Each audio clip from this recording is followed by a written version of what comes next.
अस्मद्गुरुसमारम्भां यतिशेखरमध्यमां लक्ष्मीवल्लभपर्यन्तां वन्दे गुरुपरम्पराम् ஆழ்வார்கள் வாழி அருளிச் செயல் வாழி தாழ்வாதுமில் குறவர்தாம் வாழி ஏழ்வாறுமுய்ய அவர்கள் உரைத்தவைகள்தாம் வாழி செய்யமறை தன்னுடனே சேர்ந்து அகலகில்லே நிறையுமென் அலர்மேல் மங்கை உரை மார்பா நிகரில் புகழாய் உலகம் உன்னுடையா என்னையாழ்வானே நிகரிலமரர் முனிக்கணங்கள் விரும்பும் திருவேங்கடத்தானே புகழொன்னில்லா வடியேன் உன் அடிக்கீழமர்ந்து புகுந்தேனே அகில புவன ஜன்மஸ்தேம பங்காதிலீலே வினத விவிதபூதௌராதரக்ஷை கதீக்ஷே ஸ்ருதிசரசி விதீப்தே பிரம்மணி ஸ்ரீனிவாசே பவது மம பரஸ்மின் ஷேமுஷி பக்திரூபா श्रीमान् वेङ्कटनाथार्य कवितार्किककेसरी वेदान्ताचार्यवर्यो मे सन्निधत्तां सदा हृदि வேதாந்தாச்சாரியர் என்று போற்றப்படுகின்ற வேதாந்த தேசிகன் அற்புதமான ஸ்தோத்திரங்களை அருளி செய்துள்ளார். அதிலே ஒன்று திருவகீந்திரபுரத்திலே எழுந்தருளிருக்கின்ற எம்பெருமான் தேவநாயகன், தேவநாதன், தெய்வநாயகன் என்று பல திருநாமங்களாலே அழைக்கப்படுபவன். அந்த எம்பெருமானை குறித்து அவர் அருளி செய்த ஸ்தோத்திரங்கள் 2. அதிலே ஒன்றுதான் தேவநாயக பஞ்சாசத் என்பது. 50 ஸ்லோகங்கள் கொண்ட இந்த ஸ்தோத்திரத்திலே அந்த எம்பெருமானுடைய திவ்யமங்கள விக்கிரக வர்ணனம் அதை மிக அழகாக பல ஸ்லோகங்களாலே செய்கிறார். 16வது ஸ்லோகம் தொடங்கி எம்பெருமானுடைய கிரீட்டம் தொடங்கி திருவடி அளவாக என்று சொல்லலாம், அப்படி வர்ணித்து கொண்டு வருகிறார். அதில் கீழே 41வது ஸ்லோகத்திலே அந்த எம்பெருமானுடைய திருவடிகளை வர்ணித்தார். அந்த திருவடிகள் எப்படிப்பட்ட திருவடிகள்? அவைகள்தான் அகலிகைக்கு சாப விமோச்சனத்தை கொடுத்தன. அதுதான் அந்த திருவடிகள் தான் பரீட்சித்தை பிழைப்பித்தது. அந்த திருவடிகள் பெரிய பிராட்டியார் முதலானார் வருடப்படுவது என்று இப்படி அனைவருக்கும் தெய்வமாயிருப்பது என்று இவ்வளவு பெருமை சொன்னார் இந்த திருவடிகளுக்கு.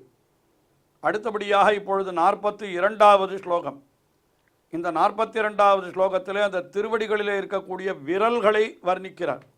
எவ்வளவு அழகாக இருக்கின்றன எம்பெருமானுடைய திருவடிகளிலே இருக்கக்கூடிய விரல்கள், அந்த விரல்களை வர்ணிக்கிறார்.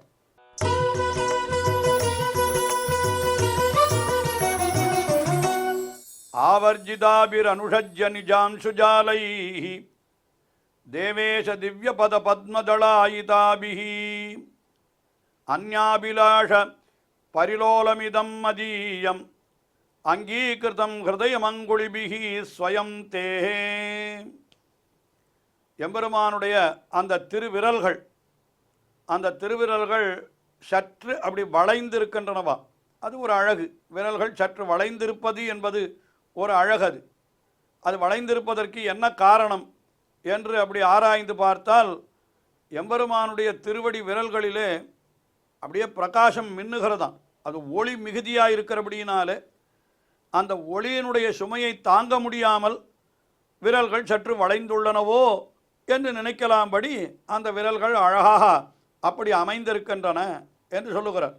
அந்த விரல்கள் எம்பெருமானுடைய திருவடிகள் தாமரை போலே இருந்தால் அதில் இருக்கக்கூடிய விரல்கள் அந்த தாமரையினுடைய இதழ்கள் போலே இருக்கின்றன என்று சொல்லுகிறார்.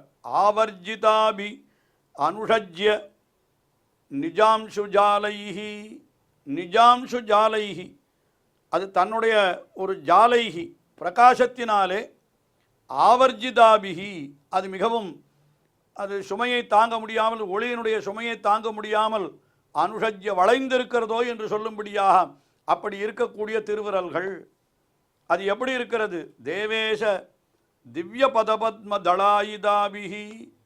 திவ்ய பதபத்மம், உன்னுடைய திருவடி தாமரைகளினுடைய அந்த தளங்கள் போலே, அதாவது தாமரையினுடைய இதழ் போலே அது இருக்கிறது. அந்த திருவடி தாமரைகள், அந்த திருவிரல்கள் இவ்வளவு அழகாக இருக்கிறது. அந்த விரல்கள் என்ன பண்ணித்து என்று கேட்டால், அந்யாபிலாஷ பரிலோலமிதம் மதீயம் ஹிருதயம் நான் எப்படிப்பட்டவன்? எங்கெங்கோ என்னுடைய மனது அலைகிறது. உலகியல் விஷயங்களிலெல்லாம் என்னுடைய மனது எங்கோ அலைந்து கொண்டிருக்கிறது. பரிலோலம். என்னால் அதாவது என்னுடைய மனதை நான் கட்டுப்படுத்தவே முடியவில்லை இல்லையா? அர்ஜுனன் கூட சொன்னான் இல்லையா, அது மனசை கட்டுப்படுத்த முடியல. வாயோரிவ சுதுஷ்கரம் என்றெல்லாம் சொன்னான். காற்றை அடக்கினாலும் அடக்கி விடலாம், மனத்தை அடக்கவே முடியலைன்னு சொல்லுகிறான்.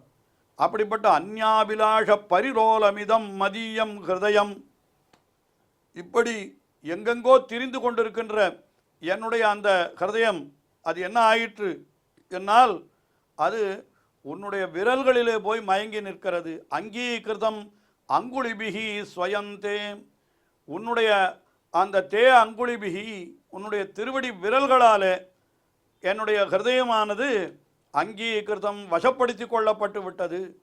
எங்கெங்கோ திரிந்து கொண்டிருந்த என்னுடைய அந்த விரல்கள், அதாவது என்னுடைய சிந்தை, என்னுடைய ஹிருதயம் உன்னுடைய விரல்களை கண்டவுடனே அதனுடைய அழகிலே மயங்கி அங்கேயே நின்று விட்டது. ஏனென்றால் அந்த விரல்கள் எப்படி இருக்கின்றன, அதனுடைய ஒளி மிக அதிகமாக இருக்கிறது. அதனால் வளைந்திருக்கிறதோ என்று சொல்லும்படியாக உன்னுடைய திருவடி விரல்கள் அந்த நுனியிலே சற்று விரல்கள் வளைந்திருக்கின்றன. அது ஒரு அழகாக இருக்கிறது. அதுவும் உன்னுடைய விரல்கள் எப்படி இருக்கின்றன, ஒரு தாமரை பூவினுடைய இதழ்களோ என்று சொல்லும்படியாக இந்த பொன் தாமரை அடியே போற்றும் என்று ஆண்டாள் அருளி செய்தாள் அல்லவா. அதாவது தாமரைக்குண்டான மென்மை, தாமரைக்குண்டான செம்மை, சிவப்பு, அழகு முதலானதெல்லாம் திருவடிகளுக்கும் உண்டு. அதனால் திருவடிகளை தாமரையாக வர்ணிப்பது என்பது இயற்கை தானே. அதனால் என்ன சொல்லுகிறார், இந்த தாமரை மலரினுடைய அதாவது திருவடி தாமரையாம், அதில் இருக்கக்கூடிய விரல்கள் அந்த தாமரையினுடைய இதழ்கள் போல இருக்கின்றனவா என்று சொன்னார். இப்படி அன்றோ இவ்வளவு அழகாக இருக்கிறது, இந்த அழகை காட்டி என்னை வசப்படுத்தி கொண்டு விட்டது உன்னுடைய திருவடி விரல்கள். மற்ற உலகப் பொருள்களில் ஆசை கொண்டு திரிகிறது அல்லவா என்னுடைய உள்ளம். அந்த உள்ளத்தை உன்னுடைய அழகிய திருவடி, அந்த திருவடி விரல்கள் அது அந்த விரல்களிலேயே நான் ஈடுபட்டிருக்கும்படியாக என்னை வசப்படுத்தி கொண்டு விட்டன. இது என்ன அழகு என்று அந்த திருவடி விரல்களை வர்ணித்தார். அதற்கு அடுத்தபடியாக 43வது ஸ்லோகம், அதில் என்ன வர்ணிக்கிறார் என்னால் அந்த திருவடி விரல்களில் இருக்கக்கூடிய நகங்களை வர்ணிக்கிறார். நகங்கள் எவ்வளவு அழகாக இருக்கின்றன என்று ஒரு அவயவத்தையும் அப்படி ஒரு ஸ்லோகத்தாலே வர்ணிக்கிறார் அல்லவா.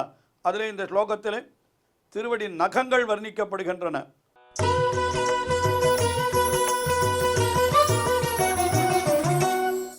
பங்கான்யசௌ மம நிகந்தி மஹஸ்தரங்கை கங்காதிகாம் விதததி கருடஸ்ரவந்தீம் நாகௌகசாம் மணிகிரீடகணைருபாஸ்ய நாதத்வதீய பதயோர் நகரத்ன பங்கி. எம்பெருமானுடைய நகரத்ன பங்கி, அந்த திருநகங்களினுடைய வரிசை.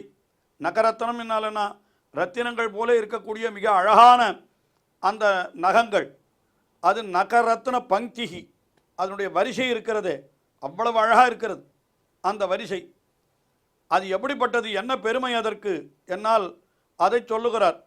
பங்கான்யசௌ மம நிகந்தி மகஸ்தரங்கைஹி என்று சொல்லுகிறார். அதாவது அந்த என்ன ஆகிறது, அந்த நகரத்தினுடைய மகா தரங்கம், மகஸ்தரங்கம் என்னால் ஒளியினுடைய அலைகள், அது என்ன பண்ணுகிறது, மம பங்கானி நிகந்தி, என்னுடைய பாபங்களாகிற ஷேறுகளை ஒழிக்கிறது. நம்மெல்லாம் பண்ணுகிற பாபங்களை இந்த இடத்துல ஷேர்களாக, பங்கம் என்னால் ஷேராக உருவகிக்கிறார். ஷேர் என்ன பண்ணும், அதில் நாம் விழுந்தால் நம்மை அலங்கோலமாக ஆக்கிவிடும். அதாவது என்ன, நம்ம எல்லாம் அழகற்றவர்களாக ஆக்கி நம்மை மற்றவர்களும் நம்மை அருவருக்கும்படி செய்து விடுகிறது நம்மிடத்தில் ஷேர் படித்து விட்டதானால். இந்த பாபங்களும் அப்படித்தானே, நாம் மேலே மேலே பாபங்களை பண்ண நம்மை மற்றவர்கள் அருவருத்து வெறுத்து ஒதுக்குகிறார்கள். அதிலிருந்து மீண்டு வர வேண்டும் என்று நாம் நினைக்கணும். ஷேர் இருந்தால் உடனே அதை அலம்பிக்கொண்டு கழுவிக்கொண்டு சேற்றையெல்லாம் விலக்க வேண்டும் என்று நினைக்கிறா போல பாபங்களையும் விலக்க வேண்டும். அதனால தான் இந்த பாபங்களை ஷேர் போல இந்த இடத்துல உருவகித்தார். மகத்தரங்க அந்த நகரத்தன பங்கிகி, உன்னுடைய நகத்திலே இருக்கக்கூடிய அந்த ஒளி அது என்ன பண்ணுகிறது, ஒளிகளின் அலைகள், அது என்னுடைய மம பங்கானி நிகந்தி, என்னுடைய பாபங்களையெல்லாம் போக்குகிறது என்று சொன்னார். பங்கான்யசோ மம நிகந்தி மகஸ்தரங்கைஹி. ஏன் என்னால் பாருங்கள், அந்த நகத்தினுடைய சம்பந்தம் எப்படியெல்லாம் இப்போ என்னுடைய பாபத்தை மட்டுமா போக்குறது, அதனுடைய பெருமையை பாருங்கள். கங்காதிகாம் விதததி கருடஸ்ரவந்தீம். இந்த திருவகீந்திரபுரம் என்கிற திவ்யதேசத்தை சுற்றி அதற்கு அருகிலே ஓடக்கூடிய நதிக்கு கருட நதி என்று பெயர். அந்த கருட நதிக்கு என்ன பெருமை என்று ஆராய்ந்து பார்த்தால் கங்கையை காட்டிலும் அதிகமான பெருமை அந்த கருட நதிக்கு ஏற்பட்டது. என்ன காரணம்? கங்கைக்கு முதல்ல கங்கைக்கு பெருமை, கங்கையோட இதற்கு பெருமைன்னு சொல்லணும். இப்போ கங்கைக்கு என்ன பெருமை என்று பார்த்தால், ஒரு நாள் எம்பெருமான் உலகத்தை எல்லாம் அளக்கிறதுக்காக திருவடிகளை தூக்கினான். அந்த திருவடிகள் சத்தியலோகத்திற்கு சென்றன. அப்பொழுது பிரம்மா அந்த திருவடிகளை தீர்த்தத்தாலே அலம்பினான். குறை கொண்டு நான்முகன் குண்டிகை நீர் பெய்து மறை கொண்ட மந்திரத்தால் வாழ்த்தி கரை கொண்ட கண்டத்தான் சென்னிமேல் ஏறக் கழுவினான் அண்டத்தான் சேவடியை ஆங்கு என்று திருமழிசை ஆழ்வார் நான்முகன் திருந்தாதியிலே இந்த சரித்திரத்தை அனுபவிக்கிறார். அந்த எம்பெருமானுடைய திருவடியிலிருந்து பெருகின தீர்த்தம்தான் கங்கையாக விளங்குகிறது. அது எல்லாருக்கும் தெரிந்த விஷயம்தான். ஆனால் அந்த கங்கையை காட்டிலும் இந்த கருட நதிக்கு பெருமை அதிகம்னர். என்ன காரணம் என்று ஆராய்ந்து பார்த்தால், கங்கை எம்பெருமானுடைய திருவடிகளிலே ஒரே ஒரு முறைதான் பட்டது இல்லையா? அந்த பிரம்மா திருவடிகளை விளக்கின பொழுது அதிலிருந்து தீர்த்தம் பெருகியது. ஒரு நாள் பட்ட தீர்த்தமே அவ்வளவு புகழ் பெற்றிருக்கிறது என்றால், இங்கே கருட நதி அது எப்படி இருக்கிறதுன்னு கேட்டால், எப்பொழுதும் அந்த திருவேகேந்திரபுரத்து எம்பெருமான் தேவநாயகன் அவனுடைய திருவடிகளையே வருடி கொண்டு கிடக்கிறது. அப்போ அவனுடைய நகத்திலேயே அது பட்டு கொண்டு கிடக்கிறதான். அந்த எம்பெருமானுடைய திருவடி நகத்திலேயே பட்டு கொண்டு கிடக்கிறது. அதனால் என்ன ஆயிற்று என்னால், இந்த கருட நதிக்கு கங்கையை விட அதிகமான பெருமை ஏற்பட்டு விட்டது. இப்படி கங்கையை விட அதிகமான பெருமையை கருட நதிக்கு ஏற்படுத்தி கொடுத்தது இந்த திருவடி நகங்கள் என்று அத்தை சொல்லுகிறார். என்னுடைய பாபங்களை போக்குகிறது, கருட நதிக்கே பெருமையை பெற்றுக் கொடுக்கிறது என்று அத்தை சொல்லுகிறார். அதற்கு மேலே மூன்றாவது பாதத்தாலே சொல்லுகிறார், நாகௌகசாம் மணி கிரீட்ட கணை இருபாஸ்யா. அந்த திருவடி நகங்கள் அதற்கு இன்னும் என்ன பெருமை என்னால், தேவர்களெல்லாம் அந்த திருவடிகளிலே அப்படி வணங்குகிறார்கள். அப்படி திருவடிகளிலே விழுந்து வழங்குகிற பொழுது இந்த திருவடியிலிருந்து பெருகுகின்ற அந்த ஒளி இருக்கிறதே, அது தேவர்களுடைய கிரீடத்திற்கு மேலும் சிறப்பை ஊட்டுகின்றன.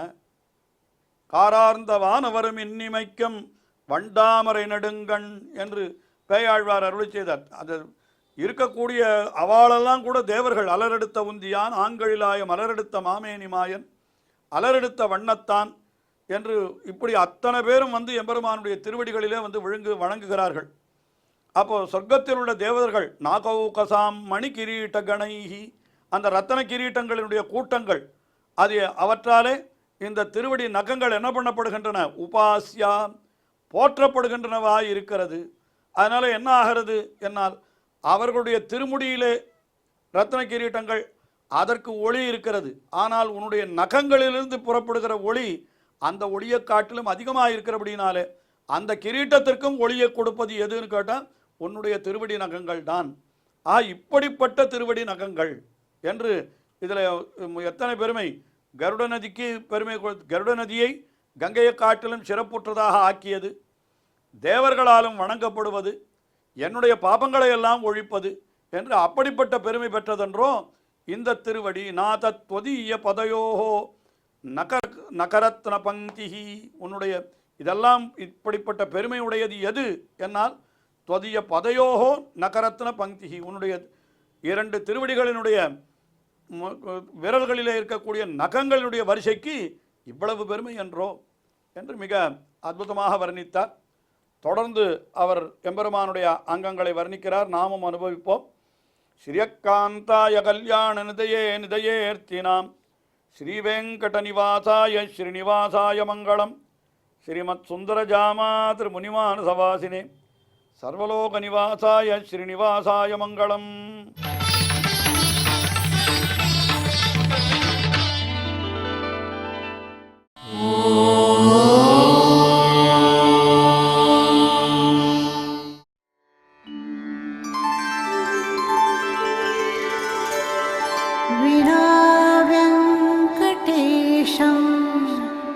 ननाथो ननाथ सदा